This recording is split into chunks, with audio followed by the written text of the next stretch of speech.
ভারতীয় টেস্ট ক্রিকেটে বড় পরিবর্তন, বড় সিদ্ধান্ত নিল বোর্ড।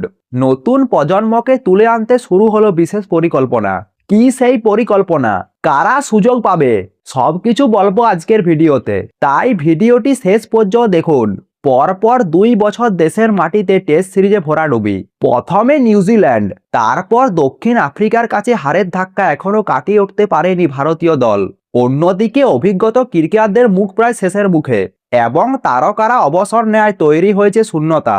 এই পরিস্থিতিতে বড় পদক্ষেপ নিচ্ছে ভারতীয় ক্রিকেট বোর্ড। উৎকর্ষ কেন্দ্র বা সেন্টার অফ এক্সেলেন্সের এর প্রধানের নেতৃত্বে তৈরি হয়েছে বিশেষ পরিকল্পনা।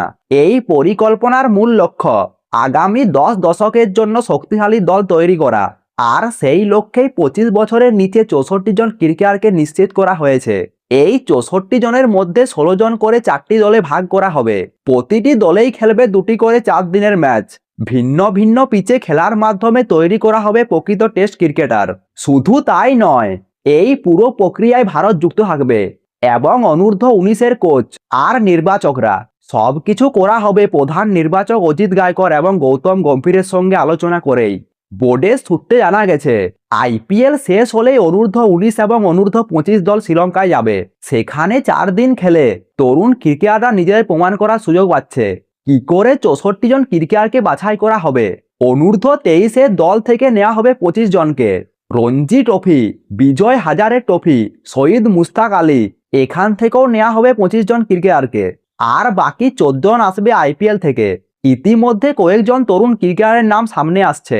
বৈভব সূর্যবংশী, আয়ুষ মাত্রে এবং সমীর রিজভি।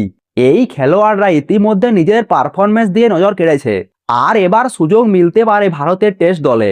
সবচেয়ে গুরুত্বপূর্ণ বিষয়, এই পুরো পরিকল্পনায় লাল বলের ক্রিকেটের উপর বেশি জোর দেওয়া হচ্ছে। কারণ টি-20 এবং আইপিএল এর যুগে টেস্ট ক্রিকেটকে ধরে রাখা বিশেষ চ্যালেঞ্জ। বোর্ড চাইছে ভবিষ্যতে যেন টেস্ট ক্রিকেটের অভাব না হয়। আর সেই লক্ষ্যেই তৈরি হচ্ছে টেস্ট স্কোয়াড। তরুণদের হাতে কি নিরাপদ থাকবে টেস্ট ক্রিকেটের ভবিষ্যৎ?